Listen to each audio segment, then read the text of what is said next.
সূরা ফাতিহার গোপন একটি আয়াত ৪১ বার পড়লে মনের সকল আশা পূরণ হবে। আল্লাহ তাআলা আপনার সকল আশাগুলো কবুল করবেন, আপনার সকল চাওয়া পাওয়াগুলো কবুল করবেন। অনেকে আমরা আল্লাহর কাছে সাহায্য চাই, আল্লাহর কাছে দোয়া করি, কিন্তু দোয়া কবুল হয় না। আমরা দোয়া করার সিস্টেম বুঝি না। এই সূরা ফাতিহা কিন্তু পুরোটাই হচ্ছে দোয়া। এই সূরা ফাতিহাকে দোয়ার সূরা বলা হয়। এটার অনেকগুলো নাম রয়েছে। উম্মুল কোরআন, কোরআনের সারাংশ বলা হয়, এবং এটাকে সূরাতুশ শিফা অর্থাৎ শেফার সূরা বলা হয়, সূরাতুদ দোয়া, দোয়ার সূরা বলা হয়।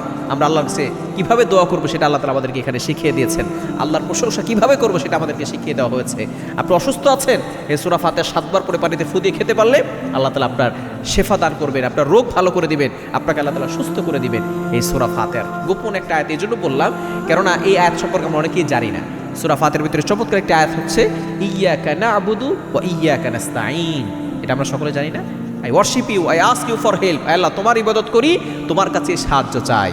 আমরা সাহায্য চাই একমাত্র আল্লাহর কাছে। আপনি এই ছোট্ট দোয়াটা ইয়্যাকা না'বুদু ওয়া ইয়্যাকা নাস্তাঈন, আপনি যদি কঠিন বিপদে পড়ে যান, আপনার দোয়া কবুল হচ্ছে না, এরপরে আপনার অসুখ যাচ্ছে না, আপনি বিপদে পড়ে গেছেন, আপনি প্রথমে ওযু করে 2 রাকাত নফল নামাজ পড়বেন। এরপরে আপনি প্রথমে 3 বার দুরূদ শরীফ পড়বেন, মাঝখানে ইয়্যাকা না'বুদু ওয়া ইয়্যাকা নাস্তাঈন এটা আপনি 41 বার পড়বেন।